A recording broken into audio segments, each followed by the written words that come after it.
Happy Friday, Jeff. Welcome back to the Jeff and Nick Show, Season 2. We are on Episode 3. How's That's right. Friday the 20th of October? Gosh, we're closing in on Halloween, closing in on Thanksgiving, Christmas. What's Costco got now? They got Valentine's Day stuff? Right, it's starting early. I wouldn't Shout out to doubt my it. sister. It's my sister Marky's birthday. Happy birthday, sis. It's her birthday today. Happy birthday. All right. All How's your right, Friday going, Nick? not too bad. Just got some work done. I got the San Pedro Banning game tonight, Battle of the Harbor.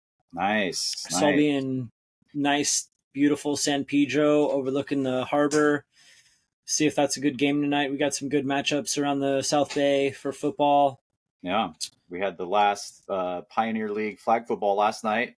Congratulations, Torrance winning Torrance. the Pioneer League.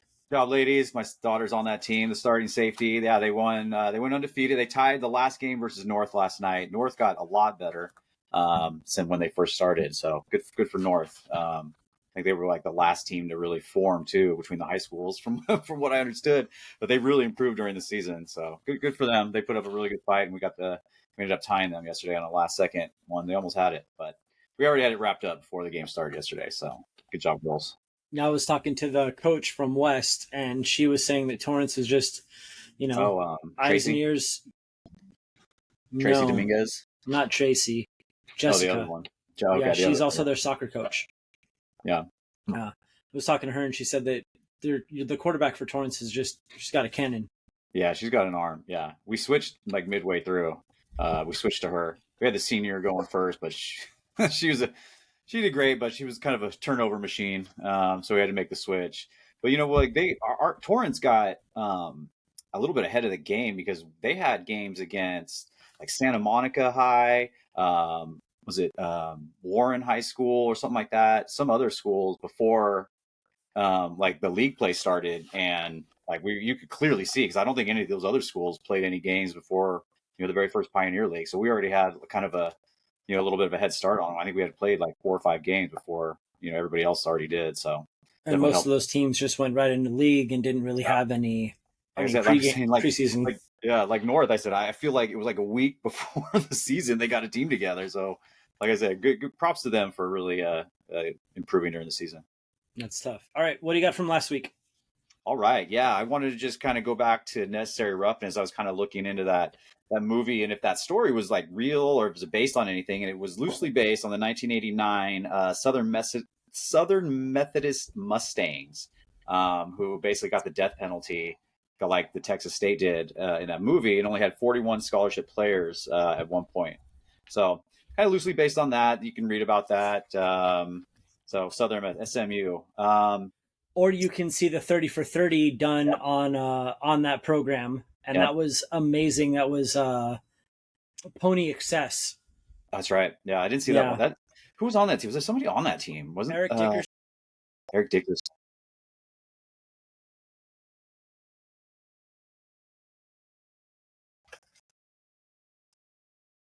Okay, all right.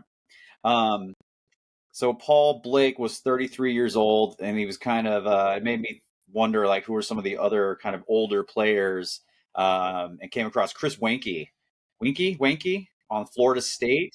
Wanky, 25 years old. He committed to Florida State. Decided to play baseball instead. Spent 6 years twirling around in the minors. Went back to Florida State. Won the Heisman and got drafted. So he was a 25-year-old freshman. Where I mean, Paul Blake was, I think, 33 in that movie. I think 33, 32-year-old freshman. So yeah, Chris Wing was a 25-year-old freshman. So it has been done before, maybe not as in the 30s, but something like that. Yeah. Uh-oh. Oh, that's weird. All right, let's stop it then. Should I? Okay, I'll just stay.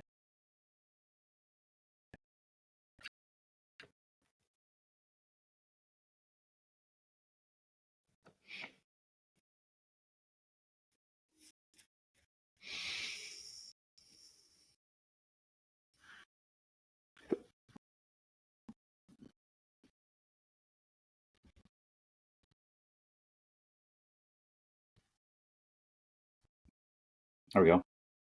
All right, we're Back. recording. Welcome back to episode 3, season 2. We are experiencing technical difficulties. Hopefully, it is nothing like what it was last week.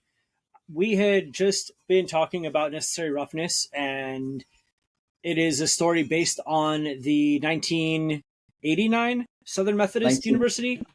yeah, 1989 Southern Methodist. I can't say that. Southern Methodist University.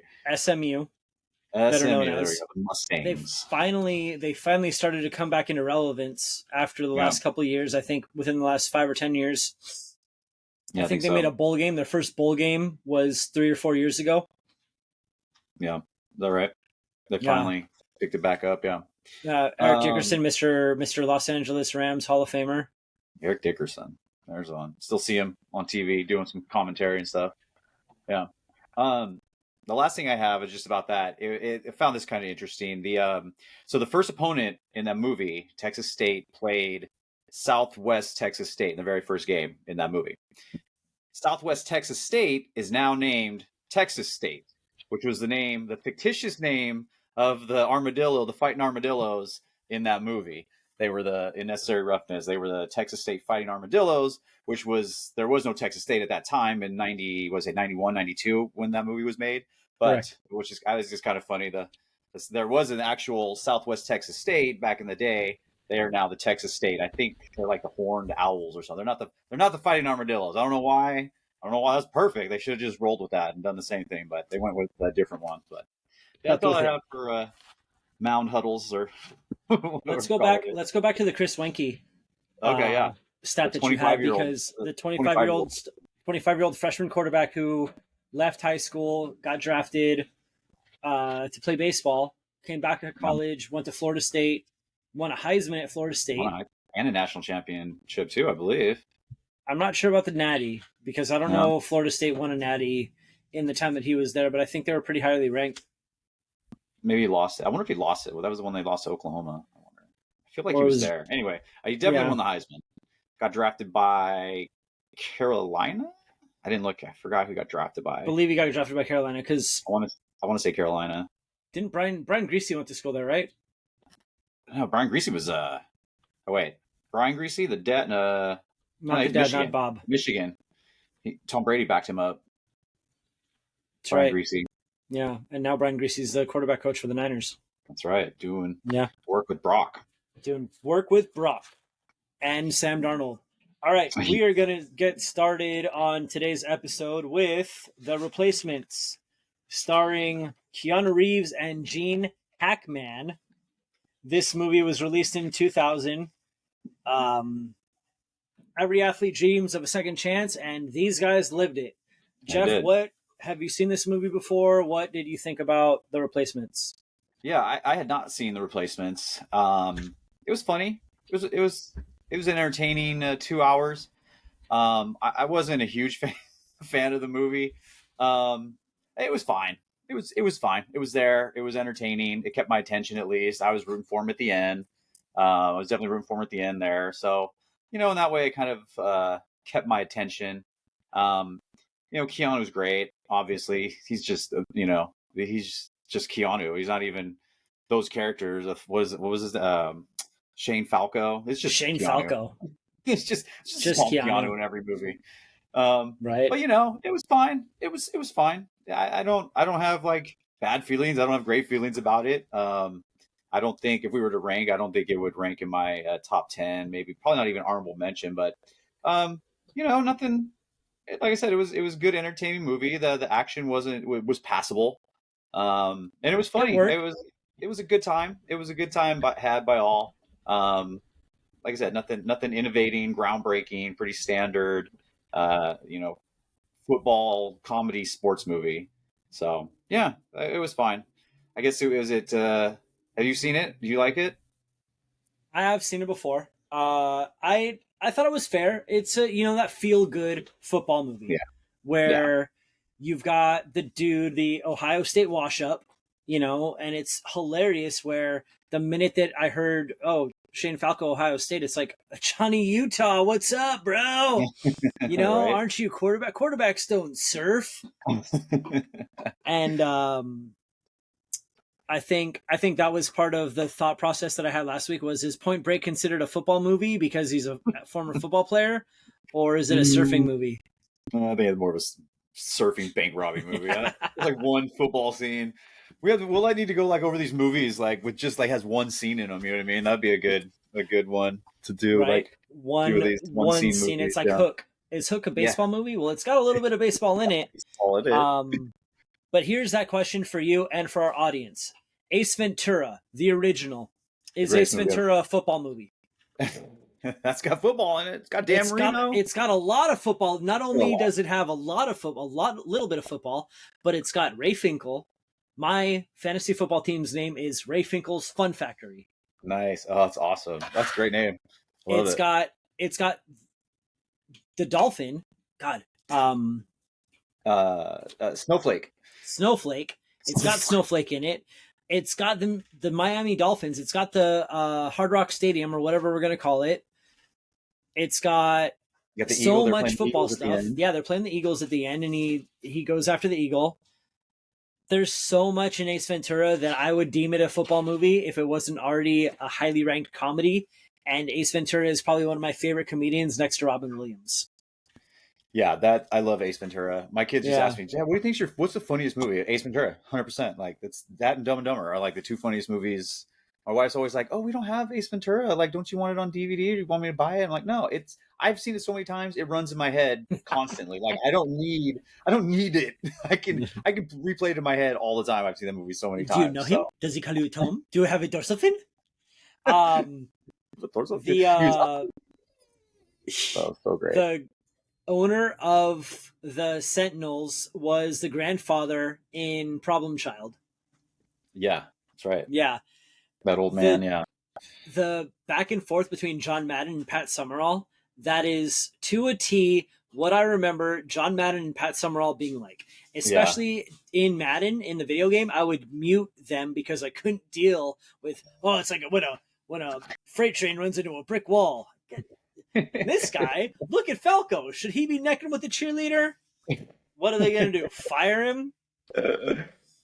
Yeah, it was a very funny movie. It had very funny lines. I like Gene Hackman.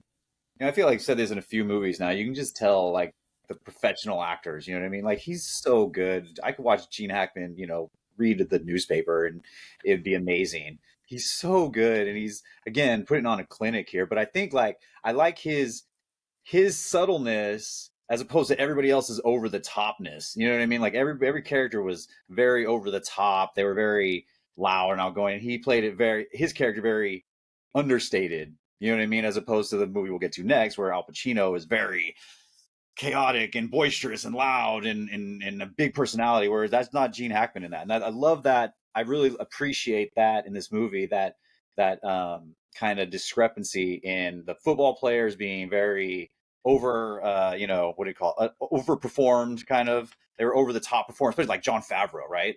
Like just a wild man. I love Jon Favreau too. He's so great. But like just over the top, him over the top, the receiver over the top. And, here comes Gene Hackman, completely understated performance, very low key, playing an even keel. And I like that. A lot of times that can go wrong because it's like, oh, he's not in on the joke. But I think it worked in this movie, kind of keeping it a little more grounded because it could have gone way over. It's almost like Lou Brown in Major League type. He played it even keel. He wasn't up or down. He was very middle of the road. And he had all these very extreme characters that, Willie Mays Hayes and Wild Thing Vaughn, they were, very boisterous and flamboyant characters. And they have the manager who's very even keel. I like that. I like that play on. I can't believe you forgot about Roger Dorn when you're talking about boisterous characters. Yeah, Roger Dorn. Hello, yeah. The biggest it's one. It's either a knee thing or a back thing or a heart attack thing. Who's a heart attack? I am. I really like Jon Favreau in this movie just because he was so off the wall. He was amazing. Just because of that, his character, it's like red means stop. Red means stop. There is a common link between this movie and Any Given Sunday and the coach of one of the other teams. They're playing in the I noticed He's that. standing there and he's like, the quarterback's in the huddle and they're watching the cheerleaders, and the cheerleaders are going at it. If you haven't seen this movie, it's one that I recommend your kids seeing when they're older. Yeah, it was almost A bit inappropriate. much. Yeah. But there's a scene where the cheerleaders are, having fun with each other, and the coach is like, I can't believe it. Well, he's also in Any Given Sunday. Yeah, he was. Yeah, I remember that. I saw that. I noticed that too. Yeah. Art Yeah. LaFleur is also in this movie, who also plays Babe Ruth in The Sandlot, and he's also in Mr. Baseball. Yep, that's right. And then what? So this movie brought back a lot of memories for me for strikes, because I'm 40, you're mid 40s. How dare you? We've lived through a couple strikes. Now, having a player say, well, I got to pay for my Ferrari, I got to pay for this, I got to pay for that, like, you're getting paid to play a game. And I understand that there's logistics to everything. I understand that. But when you're being called a prima donna, when you're labeled a prima donna, and then you're going to act like one, you get what you ask for. No. Yeah, man. It's those strikes are. I remember that. It was 87, right? That was the strike, I think. The 87 NFL strike when they had the scrubs come in, scabs, come in. Yeah, like I have a vague recollection of that, and I remember like watching those games. Like, who are these people? Where's Joe Montana? Why is he not playing? I remember asking my dad. Like, yeah, it's an interesting thing for them. Obviously, when any of those strikes happen, it's easy for us to look at that and be like, you guys are making millions of dollars. What are you complaining about? But it's they want their fair share too. Look how much the owners are making. Like they're making billions of dollars, and so they just, they want their share. And hey, that's what you're worth. Then you should get paid what you're worth. That's not just because you're already at that high level doesn't mean you're not worth that. So yeah, the strikes are crazy. It's a weird thing. It's a weird thing to take sides with millionaires fighting millionaires fighting billionaires. So yeah, I don't know. The strike thing's weird. Who is your favorite character in this movie? Oh, the kicker. What's his name? Yes, he's wiry. He was crazy. Wiry. He's wiry. Wiry. No, you gotta say it like this. Wiry. Wiry. He was great. Gruff. I looked at that, right? He kicked a 65-yarder, which would have been at the time the longest field goal of all time. Jason Elam, 63-yarder in Mile High Stadium. Yeah, well now it's Tucker, 66. He hit it in 2001, 2 years ago. Justin Tucker hit it. Do you remember who had the record for the longest up until that point? Up until Elam? Yeah. Do you remember? No. Do you know who it was? I think his last name's Dempsey. He's the dude who didn't have the toes. Do you know what I'm talking about? Oh no, I'm gonna have to look that up. Dude, his right foot, he like didn't have toes, so his so it like the front of his shoe, instead of like the shoe, it was like, I don't know even how to explain it. Like it was like a stump, like at the end. So he just put a flat plate, you know what I mean, on to kick it. Thanks for giving me the chills on that one. No, not Patrick Dempsey. That's an actor. That's an actor. I feel like it's Dempsey. I want to say Dempsey, Jack Dempsey, something like that. I want to say it was the Raiders or the Saints. That's not Jack Dempsey. Dang, I looked it up and I forgot to write it down. But yeah, that's and I think it was like in the 70s too. So I want to say it was the Raiders. I feel like it was Raiders or Saints. Tom Dempsey. Tom Dempsey. Is that it? Without toes on his right foot and without 4 fingers on his right hand. Oh, I didn't know about the right hand. Yeah. But yeah, you check if you do like an image search of his shoe. It was wild. Yeah, I see it right here. How about trying a 63-yard field goal to win it with 2 seconds? That's on Wikipedia. Yeah, 63 he just yards. Died. Yeah, just died due to COVID-19. Oh wow! What year did he kick that? Was it 73, 76? I want to say. I know it was in the 70s, and it was Raiders, right? I'm pretty sure it was Raiders. I feel like it was a team in black. I don't even know, were the Saints even around then? 1970 Saints. Saints, okay. Yeah. I remember that. Or I don't remember that because I wasn't alive, but I remember of that. So yeah. 1970 NFL record stood for over 40 years. Yeah, man. It's crazy. It's crazy. That's a long time. So Gruff was one of my favorites. The one thing that I liked about this movie, And at the beginning, I didn't really care for the soundtrack, but I started to get into it.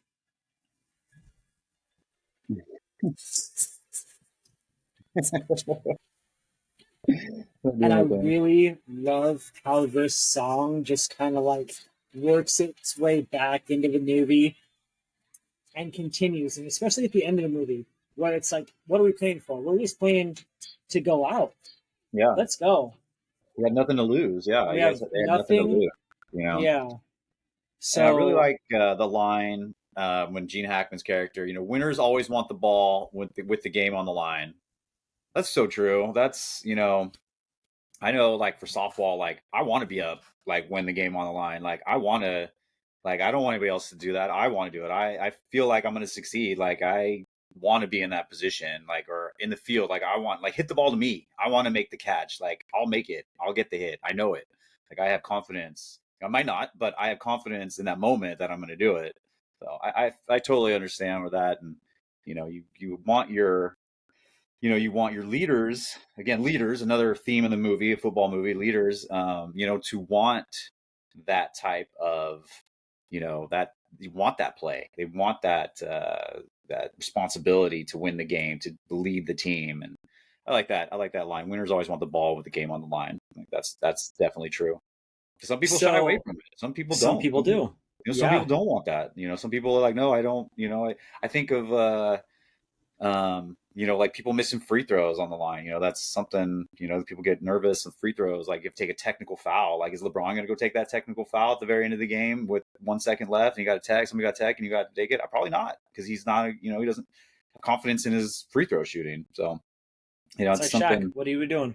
Yeah. There was Go on the bench. so the Maddenisms in this movie were absolutely great. So I don't know if you know about John Madden, but he went to San Luis Obispo, played football at San Luis Obispo, is petrified of planes. Yeah. Yeah. So he would take a bus from one game to another, and I forget where I saw this. It was probably inside the lines on John Madden, but one of them was don't do anything great if you can't handle the congratulations.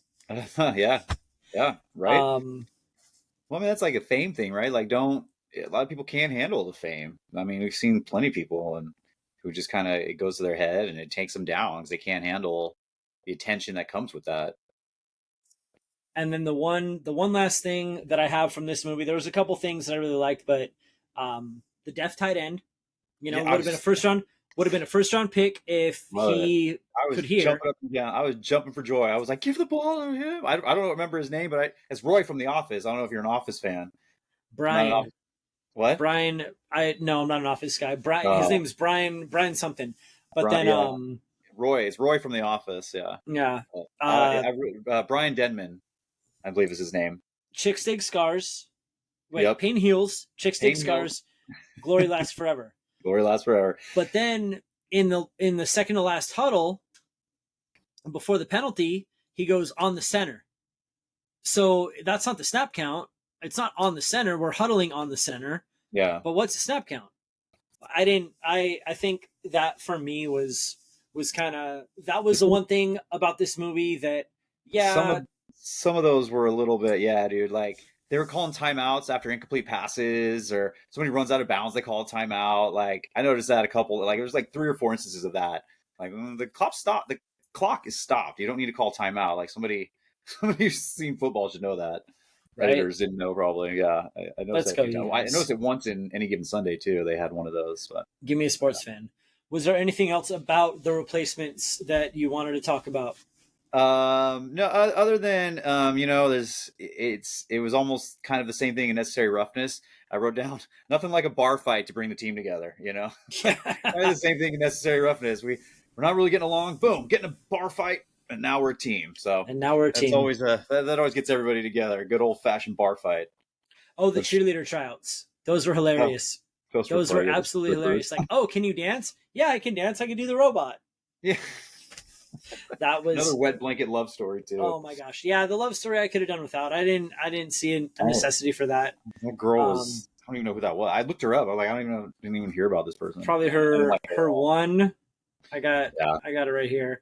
He didn't her have much. name. Yeah, so Brooke his name something. was Brian Murphy, and the character's name is Brian Murphy, but it's David Denman.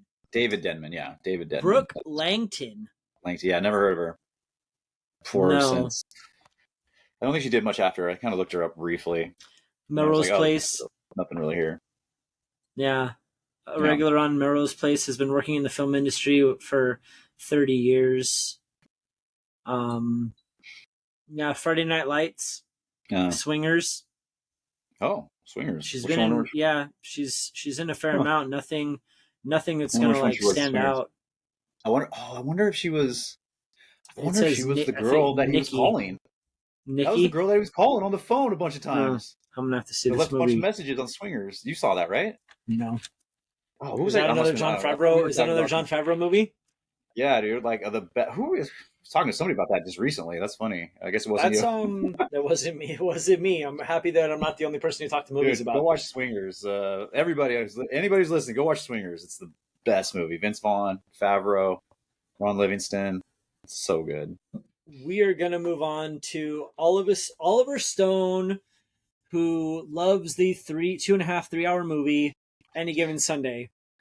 Now, the cast on this movie is by far top to bottom. I think you will not find a cast that's better. Now, allow me some time to run through it, because you're going from Al Pacino, Jamie Foxx, Cameron Diaz, LL Cool J, Dennis Quaid, James Woods, Jim Brown, Anne Margaret, Elizabeth Berkley, Lauren Hawley, Aaron Eckhart, Bill Bellamy, Lawrence Taylor, our guy Andy Berniaski. Yeah, Berniaski.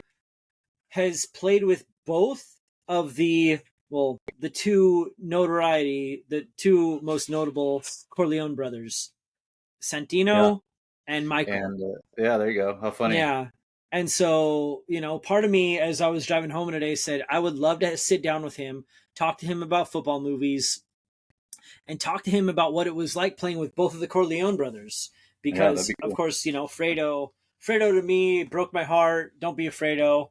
I could go on and on about those movies, but I love them. It was so good. This movie is, to me, so back when they released Braveheart, they released it in 2 VHSs. This movie, to me, is definitely a 2 VHS movie. I can see that. This movie was released in 1999. Jeff, do you remember seeing this movie in the theaters? I don't think I saw it in the theaters. I saw it on DVD, probably, I think. I don't think I saw it in the theaters. I was never a big Oliver Stone guy. It's just so much, but I'll preface that with I'm not a big Oliver Stone guy, but this movie is really good. It is a really good movie. It's really well made. Did you see the Doors movie? Oh yeah, that movie was good. That movie was pretty good, actually. I'm talking about like JFK and all this. When he got into that conspiracy stuff, it was just a little too much. He also did World Trade Center. No, I never saw that one. Yeah, I couldn't. No, it's a really good. It's a really good movie. It's really well made. It's really well acted. Like all those names. I mean, those are high level, top tier talent right there. Like, I mean, even Lawrence Taylor. Like, where'd that dude learn to act like that? I mean, he was amazing in this movie. Jim Brown too. Like, they're really, really good. I mean, and be able to like hold up against Al Pacino, James Woods, Cameron Diaz. Like, these are good Cameron Diaz is all right, but Al Pacino, James Woods, like those are legendary actors, man. Those are guys at the top of their games, and for Lawrence Taylor to really hold his own in that, I think he did really well.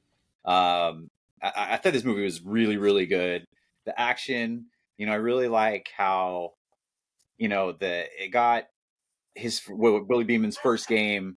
It's very chaotic. That camera, it's very chaotic. It's very shaky because he's shaky. And as the time goes, it becomes less. Like you notice over the games, it gets less and less chaotic because he's becoming more familiar with the game and it's slowing down for him. And they mention it like, oh, when does it slow? He's like, it's too fast for me out there, coach. But you notice he slows down. And, we hear athletes talk about that all the time, especially quarterbacks, like the game at some point, hopefully for the quarterbacks, that's how they're good. The game slows down. It slows down for them. It's not so frenetic, and chaotic. So I really like that type of thing, that type of way that he shot it. It is very it's fun to it's so much cuts. It's a very Oliver Stone film where it's very graphic. It's very a lot of cuss words, and it's very quick cuts here, quick cuts there to this. Sometimes you just see random images of things. So it's definitely an Oliver Stone movie all the way through. You definitely can feel it. Did I Man, mention Dennis Quaid is also in this movie? yeah, I think he looks much better as a football player than he does a baseball player. I could say I that. agree. At least Yeah, he was also a lefty, so we at yeah, least know he's a left-hander.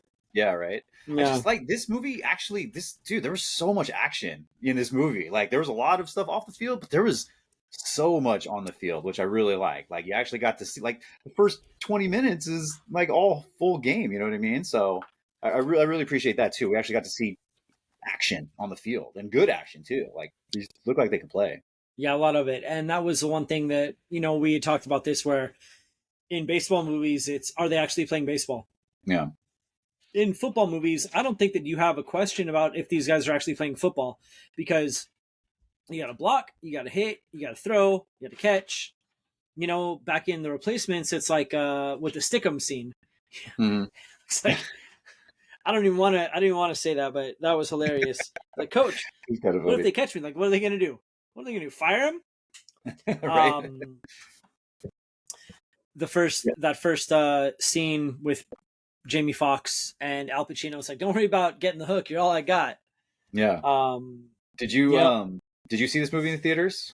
I Or is did. this So I yeah, I was was, depending on when this movie came out, I was either 15 or 16. gonna I say remember 'cause that's seeing it probably in about the the time me. theaters. It it has to be PG-13. It's not PG-13. No, it's It can't R. be It's a with the hard amount R. of I mean, there's a full blown it, penis right there there. was. Yeah, movie Big, was rated R. Yeah, released big huge one too. I 1999. was like, whoa, Um, Oliver two Stone, not hours necessary. two That hours bothers me and about Oliver 42 Stone. minutes. Yeah, yeah, it was long. It was long. That's the kind of stuff that bothers me about Oliver Stone. He puts stuff in there that's unnecessary. Like we don't need to see that dude's big dick. Like there's no need for that. That's you're just doing it for fat. Like there's no need for the eyeball to come out. Like that's you don't need that. That's why I don't like. I'm not a big fan of Oliver Stone. He puts stuff in his movies that are just for shock factor. Like, but that's not that type of movie. Like you don't need some dude's eyeball laying on that. Like that's disgusting. Like why? That's never happened. Like why? Would you think that that needs to be part of the movie? It led nothing. It lent nothing to the story. It lent nothing to the narrative. It lent nothing to like any character. Yeah, and then the dude just standing there buck naked, full frontal, like unnecessary. You don't need that. Like it's not part of the story, and that's that kind of stuff that bothers me about Oliver Stone. He just throws random things in there to get your attention. Like, dude, we're already watching the movie. We're already here. It's already a Yeah, good movie. You don't need to get our attention. The attention is the story you're telling because he's a good storyteller.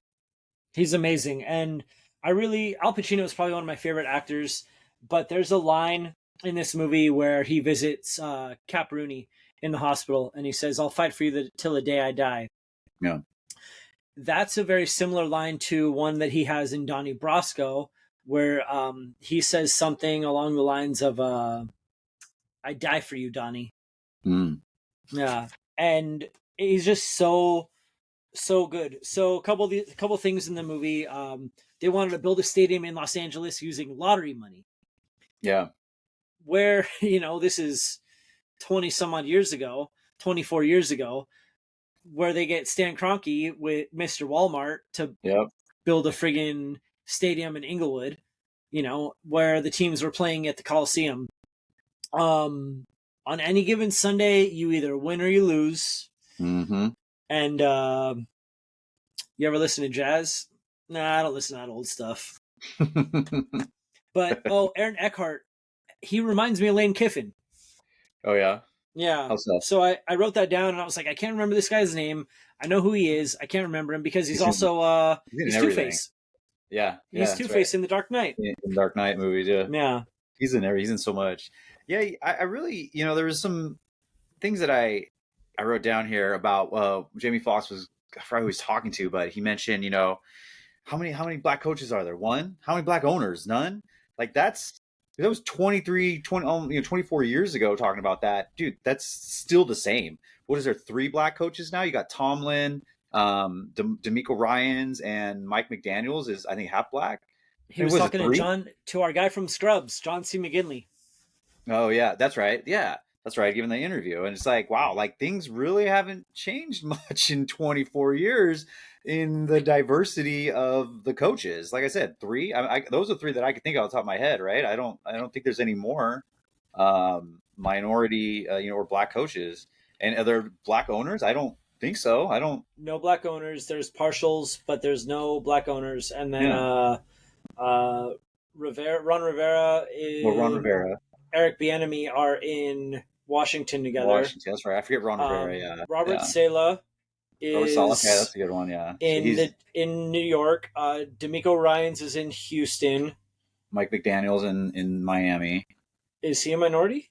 He's half. His dad is black, I believe. He's half. Okay, he's So hilarious. 49ers got to pick for that. I remember seeing them. I was like, wait, what? That dude looks. Yeah, we got to pick for that. Really? Yeah. And then obviously Mike Tomlin, who's been around for a while. Yeah.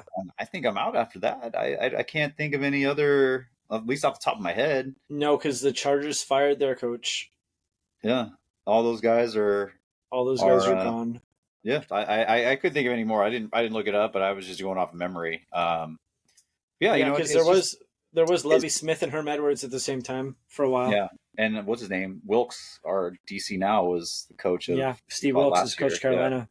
Yeah. It's kind of a sad state of affairs that nothing's really progressed in 24 years. I mean, he made a point about that in this movie in 1999, and here we are, coming up on 2024, and nothing really has changed. In a league that's has a high percentage of black players, they don't have black coaches, and that's a real shame. That's I don't know if that's they tried to do the everybody has to get interviewed and stuff like that, but it's almost like an insult. Like it's just doing it to do it. So yeah, it's a shame that they haven't progressed. It's I'm sure there's great candidates out there too that are getting passed over. It's a shame. It's a real shame. What are your thoughts on Metallica? Metallica, love the early stuff. A little bit of whiplash in the locker room. That was great. Yeah, like their early stuff was good. I haven't bow to the gods of rock. Metallica, Hetfield is God. Yeah, they had the rockers on one side, those like hillbilly guys. Yeah, that was funny. That was amazing. Did it seem the fame came early? Well, I feel like the fame came a little quick. I mean, he was there for 3 games, right? He led them. It was like 3 games, and he's already making music videos and everything. I felt that was a little forced.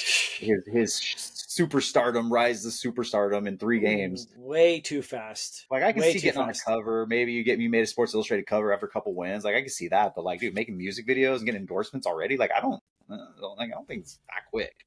We're talking about Miami here, Jeff. Yes. So the movie that Al Pacino was playing in the background when he invites Jamie Foxx's character over for dinner was Ben-Hur. You know who the star of that movie is? Charlton Heston, who was the commissioner in this movie. There we go. You made the connection before I could even finish. Sorry. How did Shark have 3 concussions in 5 months and he's still playing? It's like, I'm surprised that you still have a neck. Right? And then he goes down and we have no idea how he goes down, but it's one of those where you're like, wow, that is, to me, there is no way. It's like, oh, you got to sign a waiver. Sign a waiver? Yeah. There is no way that I would ever, if I'm a coach, you are not playing. Coach, I need 3 more tackles and a sack to make $1 million. Is it worth your life? I'm not worried about, if you go and tell me I'm not worried about me, I'm worried about my family, that's one thing. Yeah. I want them to have something to live with, but they're going to be living without you. Yeah. Yeah. My response is they're going to be living without you. Yeah, that would have been good. He reminded me kind of one of what's his name in the program? What's his name? Dwayne Davis's character, Alvin Mack. Yeah, because Lawrence Taylor mentioned, this is the only thing I've ever done. This is the only thing I know. I've been doing this my whole life. I don't know anything else. Same thing like Alvin Mack. You can kind of see the connection there of guys who put their whole life into this. They don't know anything else. They don't know how to say no to not playing. You know what I mean? Like, no, I can't not play. I have to make, like you said, I have to make money for my family. I had to make sure that they're okay. I've got $1 million, and if I get hurt, oh well. But I want to set up my family, and like I can't just, okay, if I'm going to stop playing, what am I going to do? I can't go down to I don't know, Walmart and get a job. Like, I don't have any skills. Like, I can't just walk into an office and get an office job. Like, you know what I mean? Like, that's all they know. And it's just that type of mentality for these players. And I'm sure that's like that. I'm sure those conversations have been had, around the league. Like, I'm going to play. You can't stop me from playing. I don't care. I'll sign whatever, but I'm playing. Like, that's what I'm born to do. That's the only thing I know how to do. It's my risk. It's my body. Yeah, I could totally see something like that happening. What'd you think about the touchdown celebrations? They were pretty good. Yeah. But when they threw it up, right? And they threw it, and it was like a bomb, and everybody went down. Or they did the same thing. So the touchdown celebrations in the replacements were very similar to the touchdown celebrations in Any Given Sunday, where you had Clifford Franklin going around like, go, go, go, go, go, go, go. A couple more things I have about this movie. They used all the same stadiums except for the Dallas Stadium, which was the Cowboys' home. Yeah. When our guy Andy puts a crocodile in the shower, that was insane. That was funny. He's one of those guys who I love. After seeing him in 3 movies, 3 straight weeks, I am one of those where I'm like, what else have you done? What else can I find you in? Because you're great.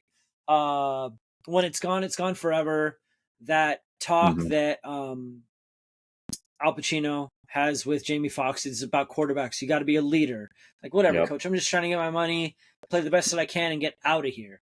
And then you are so young and so stupid. And then we say you may have noticed this, but so 2 players that were playing in the game. One of them was Owens, and he was wearing number 82. Yeah. Was that Terrell? It looked like T.O. Could have been. And then Ricky Waters. So there was a Waters wearing number 32. Oh, I didn't catch that. For the Texas Knights or whatever team it was.